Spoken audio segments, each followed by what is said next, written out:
The Pewtercast is sponsored by huntakiller.com, an immersive murder mystery experience like no other. You can save 20% on your first box when you subscribe by using the code Pewtercast at checkout. And we'd like to thank huntakiller.com for their support of the show.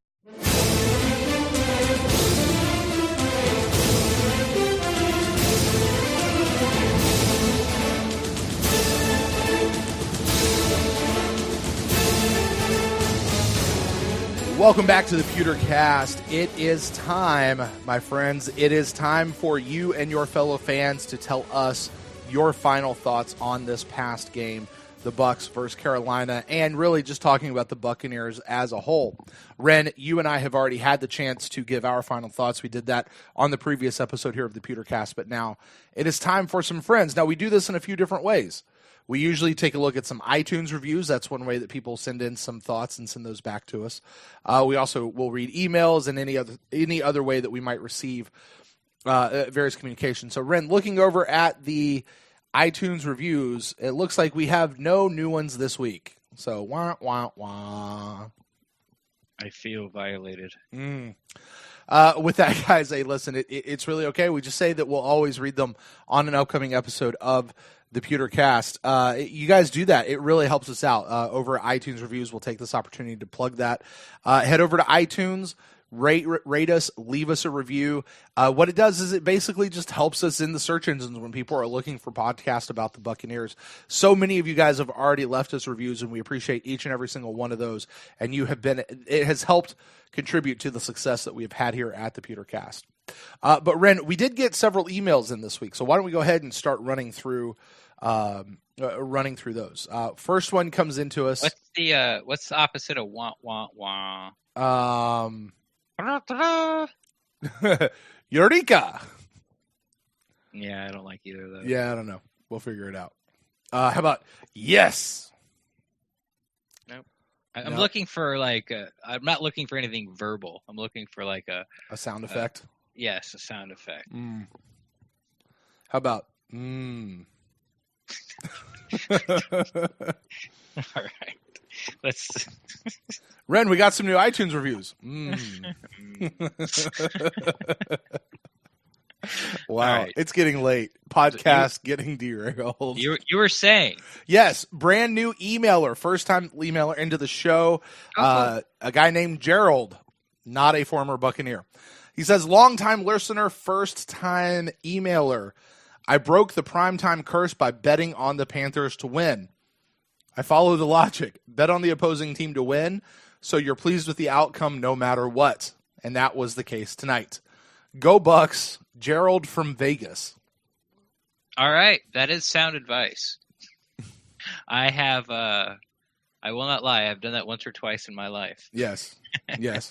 I have taken the Bucks, though, in my football pool week 1 and week 2. So good on the first, or good on the last week, not so good on the first week, huh? Right.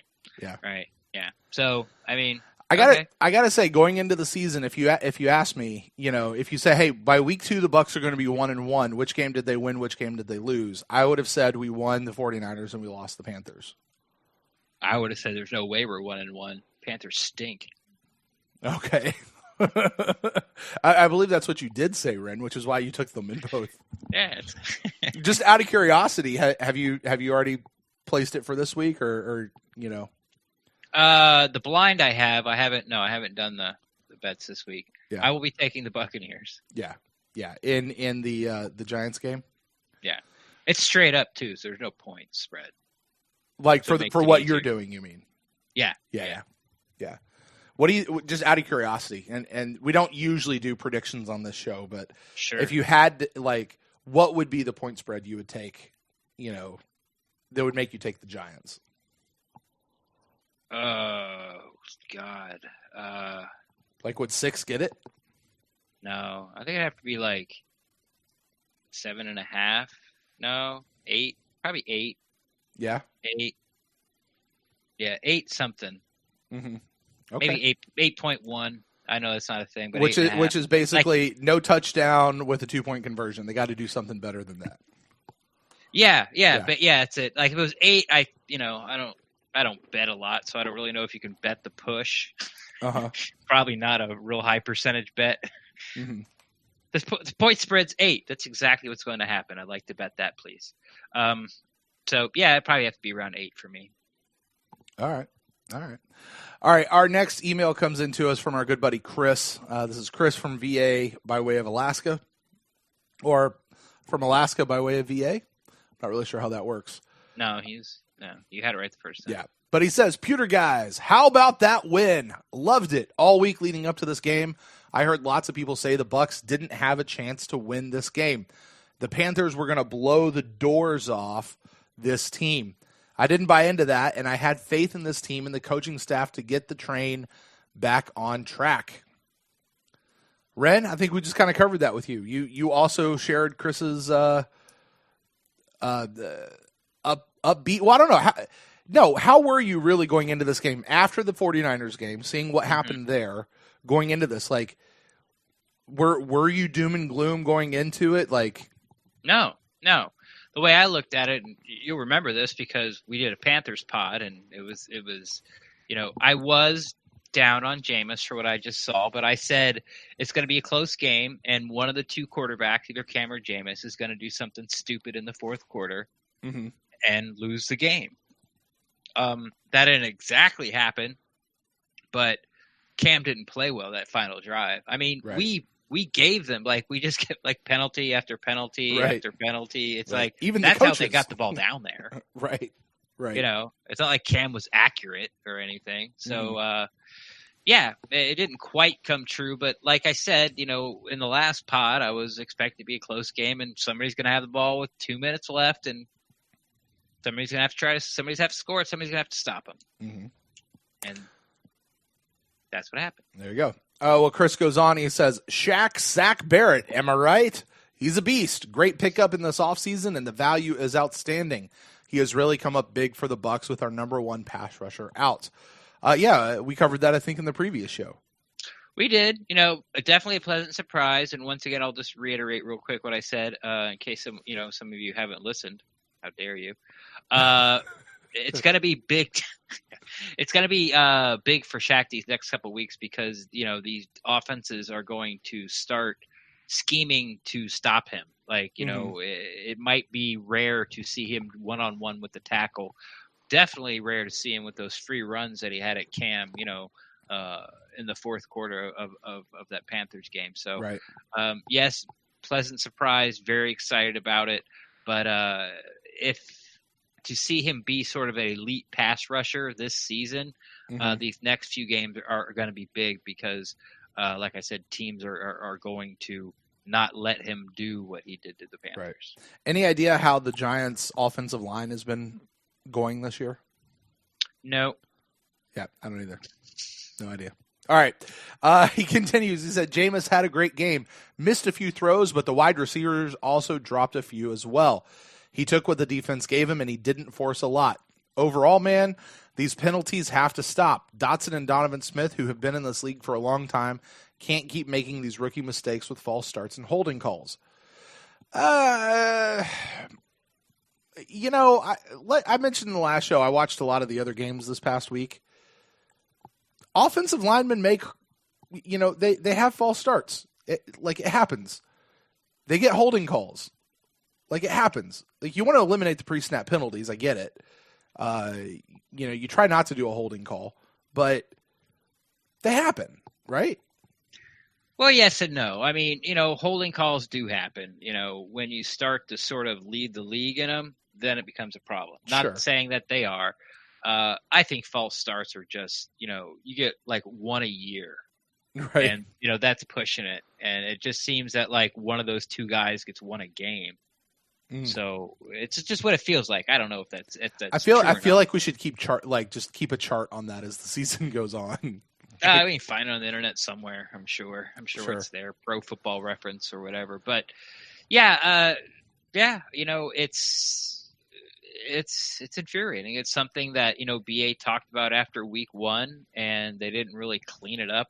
Yeah. Week 2 by the amount of penalties, and when it's happened, it happens on both sides. Like the Sure offense was shooting themselves in the foot, and the defense was shooting themselves in the foot against San Francisco, particularly on third down. And it really sort of reared its head offensively in that second quarter. And then defensively, like I just talked about, that last drive, that's how the Panthers got down the field. It was just like, face mask, grabbing, 2 timeouts. Right.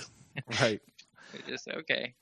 Chris continues. He says, OJ Howard needs to get out of his head, needs to get his head out of his what. Not showing a lot of effort blocking, dropping balls, and I really hated the PI call on him. I know that his arm extended, but that was just ticky-tacky. I thought Greg Allman in our last episode where we got to talk to him had he kind of had a little rant there on OJ Howard. Yeah. Yeah, and I knew he did because I saw him on Twitter sort of do this breakdown, and that's why I was like, hey, OJ Howard. Right. And if you go back, he's right. A lot of it's sort of fantasy, not necessarily fantasy football, because I don't know if Chris has him on his team or not, but it's what we expected of him this year, and it's not even close. He had such a terrible game with 2 turnovers week 1, right? And then he only gets 1 target, but since there was, he committed and Chris is right, a very ticky-tacky OPI, it doesn't count as a target. So officially he didn't have any targets. But, like Greg said, yeah, he gave up a sack, but he's going against a Pro Bowl defensive end. Right. And, and you're asking a lot of him. So, OJ is going to be fine. And it's disappointing, yes, because, we like to brag on him as like, he's a top 5 tight end. You just can't stay healthy. Just wait. And now we're like 2 games into year 3, and we want to be able to brag on this guy like, see, told you. And it's just not happening yet. But, he's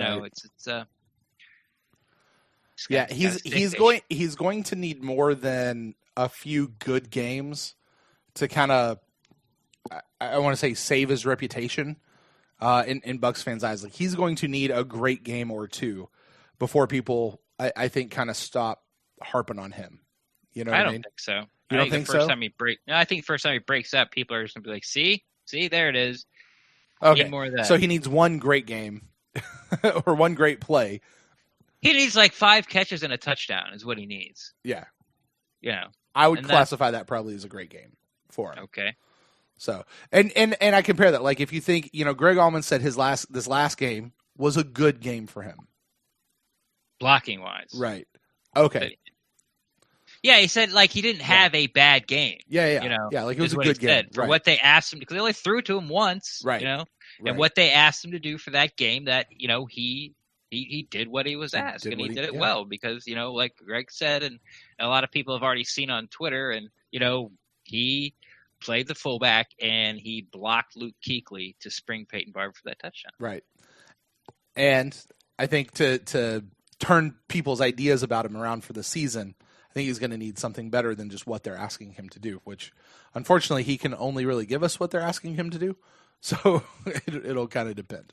All right, Chris goes on. He says, defense is night and day. I mean, teams last year did what they wanted whenever they wanted to, and this year's teams can't even get in the end zone. The old saying of, you're not going to win kicking field goals. This defense gave up 17 points week 1 and 14 in week 2. It's relieving he says nog, but I'm going to say it's not.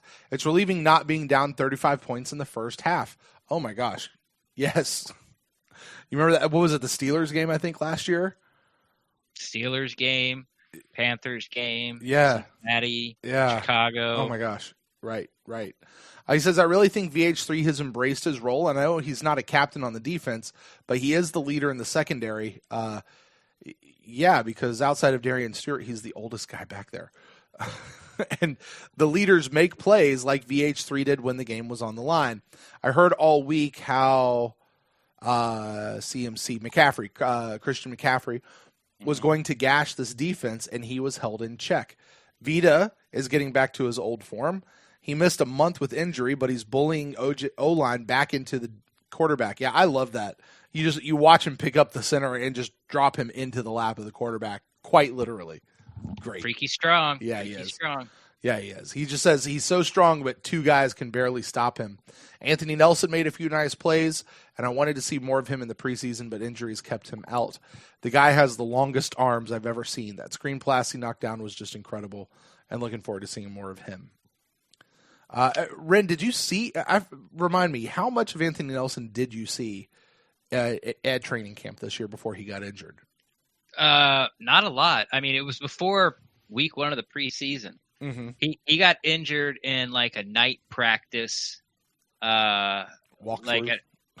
No. It was like one of those, like, hey, we're gonna have practice at night, and come on in, and it was. I remember because I was sort of walking.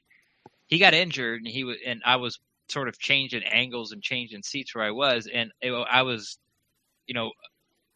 2-3 feet from him when he was laying on his back on the sidelines, and they were checking his knee, Mm-hmm. and I hear him ask the trainer, "Is it bad?" And I just missed what the trainer said, or of course I would have told everybody. Mm-hmm. And I don't know if it said yeah, or you're going to be fine, or we'll see. I don't know what he said, but it was bad enough where he didn't play or practice, till after that 4th preseason game. Mm-hmm. So that's how much I saw him. I thought before that, when the defense would slant in, would make a slant where because he'd be the defensive end, so he was slanting towards the quarterback. I thought he was slippery enough to get between some double teams I saw. Mm-hmm. But in the drills, when he was doing one-on-one, he got locked up real easy, and it didn't look like he had a lot of strength. Maybe it didn't help that he was going right after Villavea. I don't know if that's true. But it doesn't really seem like he has a plan in his pass rush. It's like, Mm-hmm. I'm going to do this, and if it doesn't work, then I don't know what to do. Or, I'm going to try this play, and the next play I'm going to fake it and go to, he doesn't sort of have his moves down and have a plan about how he's attacking the guy in front of him. But yeah, he's tall. Like Chris said, he looks like an albatross out there because his arms are so long. Jason Light and the team, think he's like one of those sneaky athletic guys, and I didn't really have high hopes for him. I was a little scared, honestly. When we cut Noah Spence, and it's like, okay, these are our 4 outside linebackers. Mm-hmm. I'm okay with Barrett. I'm okay with Nassib. Bond, all right. That's He had a good camp. I want him to succeed, but It's a new position, and now the 4th round rookie who's not strong. And gets locked up real easy is now starting, who I have not seen play one, live, even preseason snap. So, but I was pleasantly, I don't want to say surprised, but it was nice to see him make some plays. All right. Let's see here. Chris goes on. He says, special teams did well. Punting was better. Gay missed 1 kick, but I'm not tripping about it. Ren, you tripping about a missed kick from old boy Matt Gay there? I am.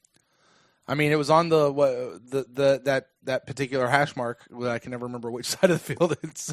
Right hash mark in between 35 and 41, I think Bruce said, and it was right at 42. Yeah. So yeah, right. I am right in his trouble zone, huh? Right, exactly. Yeah, right in his anti-wheelhouse. Right.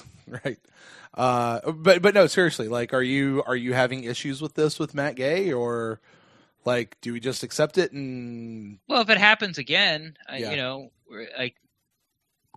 gonna, like, I'm not saying cut him or get rid of him, because I think his leg is generational, and I think his leg is going to win us mm-hmm. A couple of games, because really you just kind of have to get over the 50-yard line. Just get it past the emblem or the logo in the middle of the field, and you got a shot for that field goal to tie the game or win the game, because it's that strong. But mm-hmm. I'm not really sure if I want to trade that he's going to miss every kick within that 6-yard little spot, or even be 50-50, Mm-hmm. I've thought about it, and, we joked about, hey, on 3rd down, you just sort of run the ball over there to the other hash. Right. What you do is you do it on 2nd down. Okay. If you put it on 2nd down, that gives you 3rd down to pick up the 1st down, and you have to throw it. Yeah. Okay. Or run it to the right, Sure. to the left, or run it to the left. Like that's what you're going to have to start doing. So I don't know. Right. Chris did say something that I wanted to talk about, which I thought I think is kind of cheap. I did go on Pro Football Reference today, and they're counting those 2 pick sixes against our defense. Really? Like our total points given up is 45, not 31. Oh, really? Yeah. Oh, sad. Yeah, it is sad. Well, but I mean, are they also counting the pick six that we got as points scored, points for the offense? I don't know. I didn't add that up. Yeah, I mean, as long as they're doing it both ways. I mean, that kind of sucks. I get why we wouldn't want them to do that, but I mean, it's like in fantasy football, I find that incredibly unfair. Right. Like say you had the San Francisco, or say you had the Bucs defense and Jameis throws 2 pick sixes, and in fantasy football it gets counted against you as points against, and it's like, but they weren't even on the field. Right. So I figured something like Pro Football Reference would do that, but maybe that's just the way the NFL, instead of just making those points disappear, I guess, or because you can't really give them to the offense, right? Because they didn't score them. But I don't know. I think you should just make those points disappear, like total points. I don't know where you should put them, honestly, but I just don't think they should be against the defense. That makes sense. All right, let's hear. Chris wraps up his thing. Says, overall, the team played well. Won on all 3 phases. Go Bucks, Chris from VA. Yep. Thanks, Chris. All right, next email comes in to us from our friend Alex Serrano. He says, this must be a mistake. A Buccaneer is leading the NFL in sacks at some point. I know we played one more game than the rest of the NFL, but still, it's pretty cool to see. And he sends a graphic of Shaquille Barrett leading with 4 sacks on Friday. Yeah, and he made it all the way to Monday night till Myles Garrett ruined it for him. How many Myles Garrett have on Monday? I don't know. I just know he's leading. Yeah. I don't even know how many he has. He was all over the Jets, man. He's almost to the point where he's going to get banned. Yeah. Like I remember growing up, and this is probably before, you sort of followed the Bucs and definitely before you followed the Cardinals back when they were called the Phoenix Cardinals. They had this safety called Chuck Cecil. Okay. And he was kind of like a John Lynch who would just take your head off, And Sports Illustrated actually did a write-up and put him on the cover, and they were like, is Chuck Cecil too vicious for the NFL? Almost afraid that Myles Garrett is, he's going to become sort of like the Shaquille O'Neal of the NFL. Like he's just too big, too strong, too flexible, too fast. He's just too much of a freak athlete, and he's going to kill somebody. Yeah. He's going to hurt somebody. And it's not because he did anything wrong or vicious. He's just too big and strong and fast. No, but he did hurt somebody. I mean, he broke dude's ankle. I don't think it's broken, but yeah, I thought you watched it and you're like, God, that thing's like in pieces. I mean, they snapped it, right? Like, yeah, I don't know what actually No, happened. it wasn't broken, I think, but I mean, all those ligaments got to be. I mean, the guy's out for the year. Yeah. And he walked. I know it's not broke because he walked off the field or walked back to the locker room. But yeah, his ligaments got to be all just look like they went through a paper shredder. Yeah, for whatever it's worth, he currently sits with 5 sacks on the year, 2 games in. He's projected, though, by ESPN anyway, to have 40 on the year. That won't happen. Yeah, that's a lot. That's sure you're reading that right? It says projected sacks 40 for Myles Garrett. Not for the team, for Myles Garrett. Maybe it's for the team. Probably for the team. I'm like, what? I'm trying to figure out, like, that's like 3. No, it's more than 3 per game. No, that's 3 per game. Yeah. Anyway. Jeez. All right. Anyway. Well, I don't know if he has 3 per game. He'll get. Good Lord. He had 3. He had 3 in this last game. Against the Jets. Yeah. It's just one of those things. It's like, oh, God, I don't remember. He used to play for the Vikings, and his last name was Allen. And, he would have something like, oh, he's like an all-pro. He gets 12 sacks, but he would get 3 every time he played the Packers, and he got to play him twice. So he'd get like half his sacks in 2 games, right? Because he ended up playing. There was this guy that just couldn't freaking block him, and I just kind of feel that what happened last night with Miles, but definitely with Shaq Barrett, like there was just a guy he just was better than. And the Panthers didn't compensate for it. And with Myles Garrett, it's probably going to be more of like, I'm just better than 99% of people are going to put in front of me. But when he does play lesser competition, that's when you're going to get those 3-sack games. All right. Well, that is it for Alex's email. Our final email of the night, Ren, we're already here, comes into us from our friend Chris. He says, "What's up, guys? Chris from Menifee, California. I'm just going to jump right into it. I was not a fan of yet another coaching change given our beloved football team's recent history. But this is indeed a quality coaching change, and I feel that the last 2 changes, Lovey and Dirk, were made out of convenience. Week 1 is in the rear view, and this game against the Panthers was a signature win. They shut down the opposing team's biggest threat, rendering their offense useless. That's Bucks ball at its finest. Regardless of Newton's health, I say too bad if he can't play. Sit him. The defense played well in both games, but this one really stood out." Ren, is this going to be the secret to beating teams this year? Find their biggest offensive threat and shut them down? Well, I mean, theoretically, that's what everyone sort of tries to do. It's just having the personnel to do it. And it's every time you sort of bring up excellence in the NFL, you got to talk about the Patriots. They've been doing it for years. Like they're going to take something away from you and make you beat them another way. Right. Now, that's exactly what the Bucks did against the Panthers. Like they took away Christian McCaffrey. Absolutely. Totally. Probably his worst game he's ever played as a pro.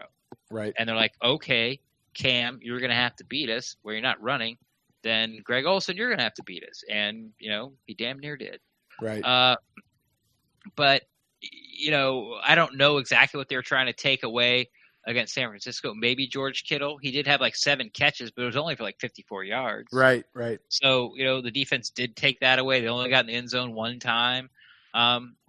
It's a tried and true method of winning football games, at least on the defensive side of the ball, but be able, to do it like, it could be me, you, and 9 of our friends, and we're going to go out there and play the Giants, and we're going to go, hey, we're going to take away Saquon Barkley. Like, no, you're not.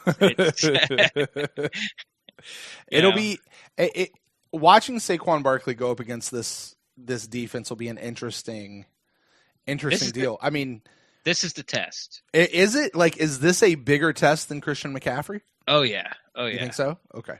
Because he's Christian McCaffrey. He's just like Christian McCaffrey 2.0, which is really weird to say, but he's the we just talked about, or I just talked about Myles Garrett and how he's just too big, too strong, too fast, like too agile. That's Shaq Barrett, Saquon Barkley. I mean, right. He can run around you, he can run through you, he can jump over you, he can, he's faster than anybody on the defensive side of the ball. He's bigger, except for the defensive lineman, than anybody on the side of the ball. He's stronger, probably including the defensive lineman, just about everybody on that side of the ball.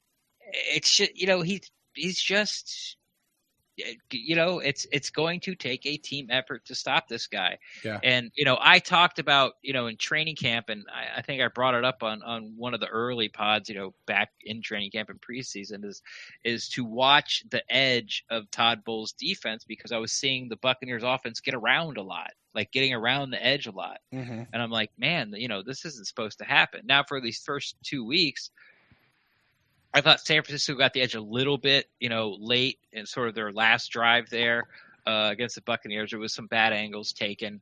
But for the most part, Carolina didn't get the edge all night long and didn't really get anything up the middle. San Francisco really didn't get anything up the middle, barely got the edge, like I said, late in games. But this is a different cat, man. This is a guy who, can get you 1,700, 1,800 total yards in a season despite of who plays in front of him. if like this guy played for the Patriots because they have the best offensive line coach in the league, it'd be, it'd be unfair. Whoever has him wins their fantasy league. Hey, you know who's playing for the Patriots now? Caleb Benenoch. Oh yeah. I don't know if he's playing. Well, yeah. He's collecting a check from them, at least for this week. Yeah, they just had their I think, was it their first round draft pick? They just had their left tackle draft pick go down on IR. So they needed somebody. Wow. Poor them. Poor them. All right. Let's hear. Chris continues. He says Todd Bowles called a hell of a game, and it was nice to see the D-line blitz and be pushing the opposing line back. Yeah, we talked about that a few minutes ago. Said it was exciting to see Levante David, Shaq Barrett, and all of the linebackers flying around like madmen making solid tackles. Even the secondary blanketed receivers, and the only real threat was Greg Olsen. Ren, you were talking about that, and let's go back and roll through this again. Let's talk about the tackling, specifically on the defense that we've seen.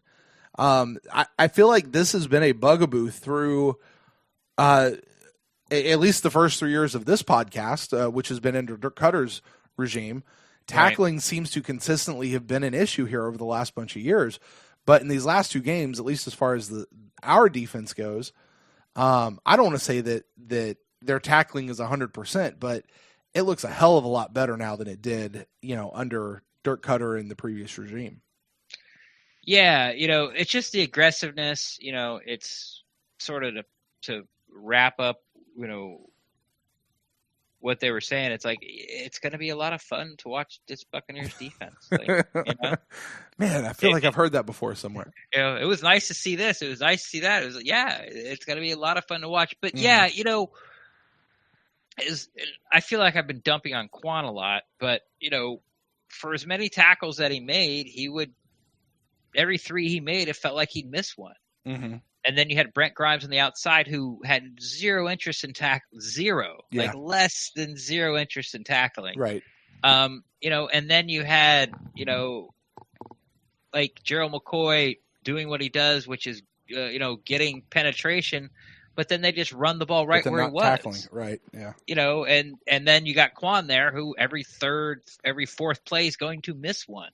Which, I mean, to go back to your point about, and not so much Gerald McCoy, but I'm talking about Ndamukong Suh, that is one of the things that I have noticed that he does that I haven't seen in the last 3 years since covering the Bucs as closely as we have been now that the podcast is here, is that idea of like, Ndamukong Suh will be in the scrum of the line, right? Like he'll be in the trench of the line, and they'll try to run right next to him, and he'll turn around and reach out and grab the guy and bring him down.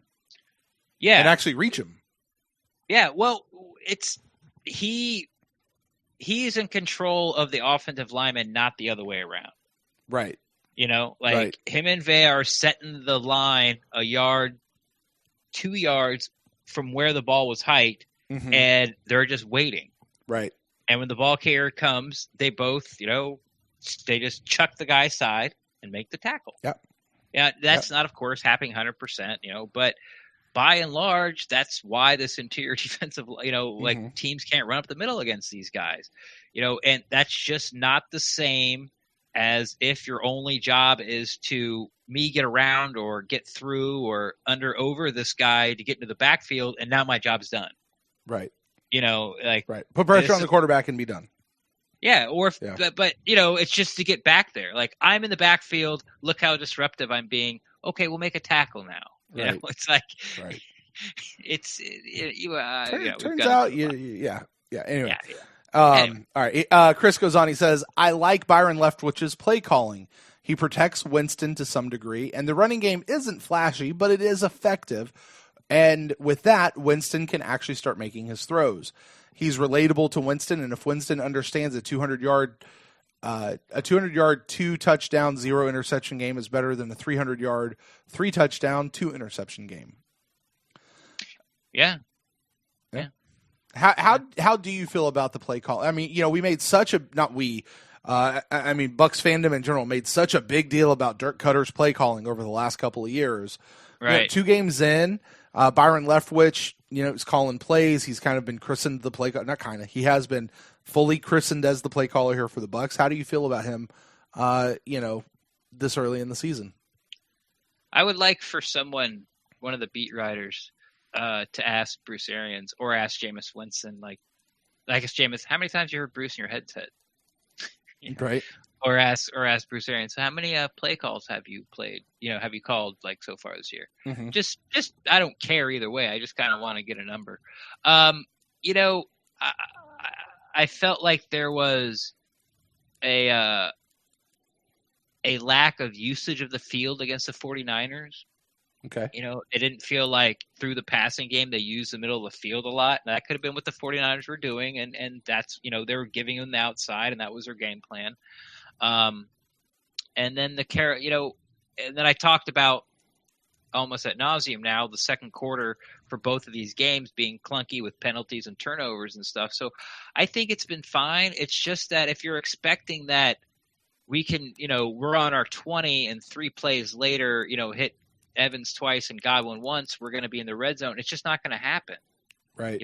They're going to run the ball, and they're going to continue to try to run the ball, but they're still going to take their shots.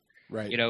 You're still going to get those type of plays. It's going to be bracketed around running the ball. So maybe what I feel is like clunky, or Buck fans feel like, is quote unquote bad play calling, not using your weapons. It's like, this is what you're going to get.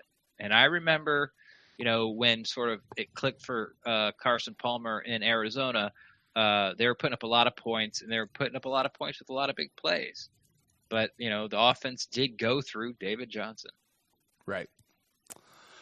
All right, Chris finishes up here. He says, I know that I wanted to keep that flashy offense, but watching this defense so far gets me pumped up.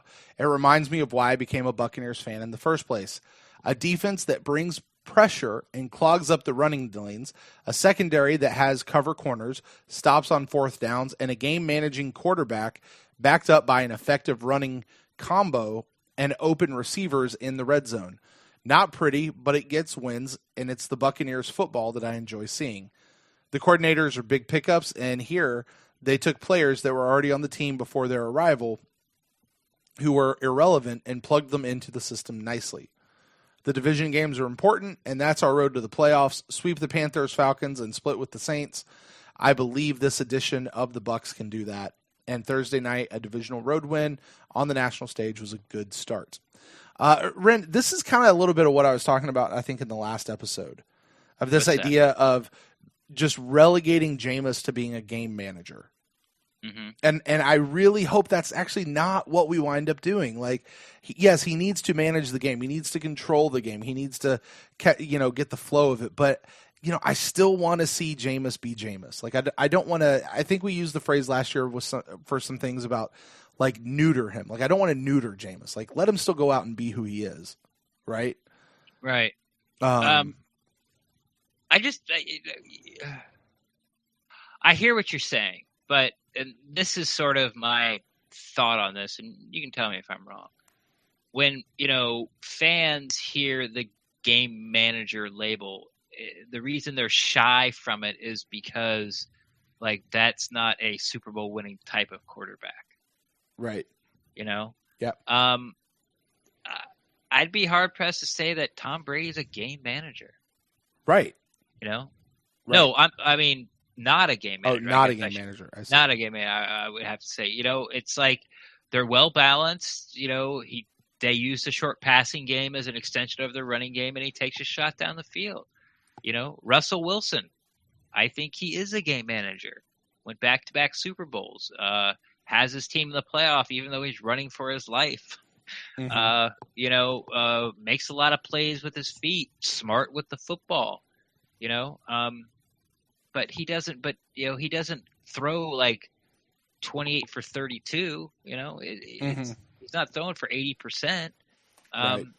Drew Brees, he's a game manager.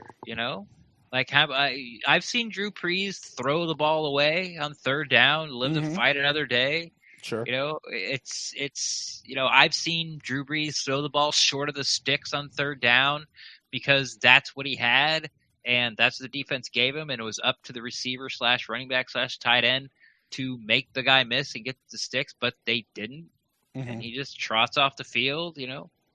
Like, remember when the Saints were like, you know, they are sort of super high flying, but like Drew Brees, who is arguably one of the best quarterbacks ever, obviously leads the league for the most passing yards.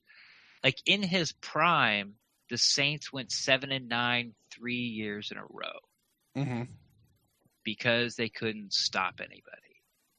Right. It had nothing to do with him. So I just don't really see, like, I understand the game manager being bad, but I don't think it's neutering him. I think it's I guess a better way to put it is bringing up his situational football IQ. You know? Okay.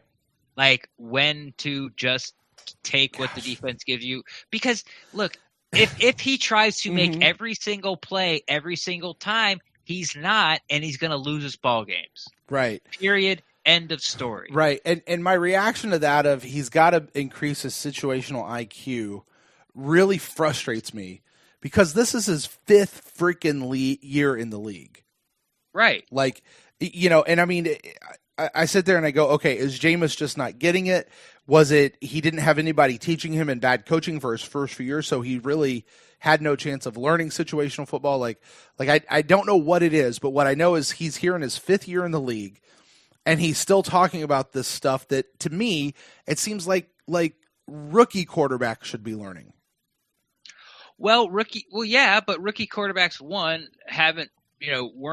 put on this sort of offense and Cutter's offense that puts a lot on your plate. Like, I don't know how good of a quarterback coach, you know, developer Cutter is. I know he can call the shit out of an offensive game. Right. You know, he's going to get you yards. You know, I can guarantee you that. You know, I know he loves to throw the football.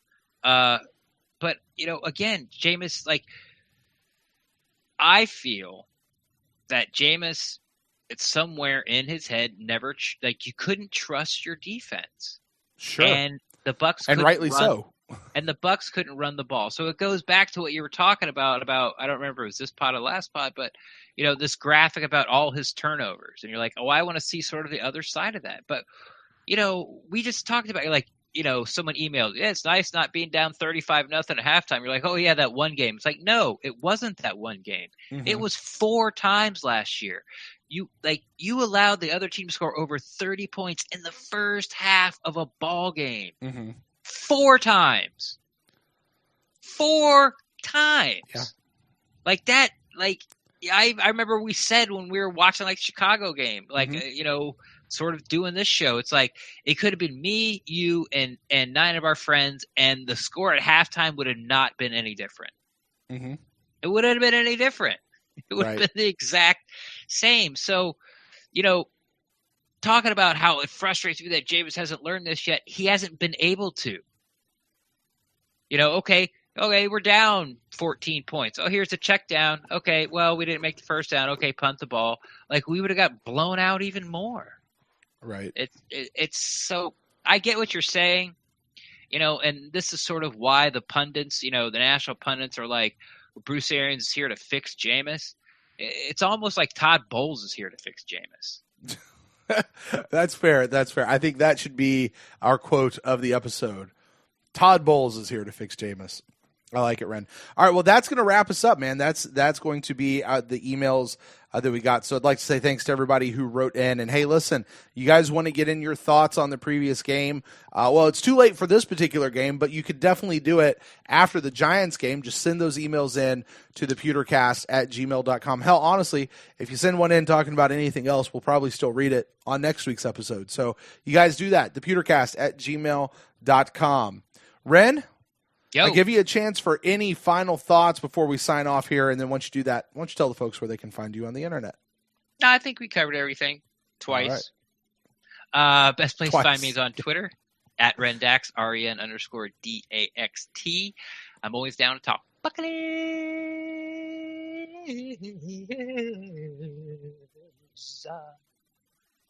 football.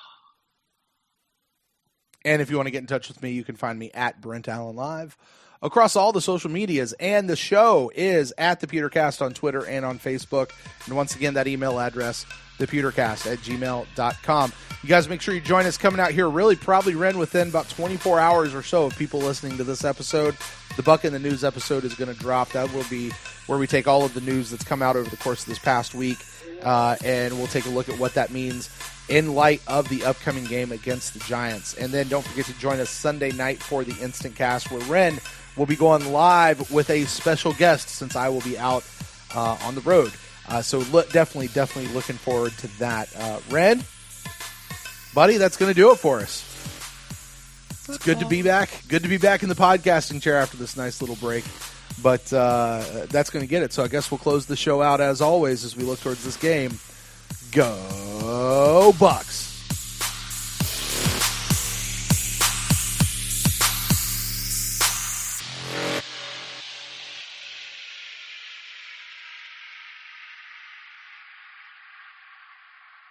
Football.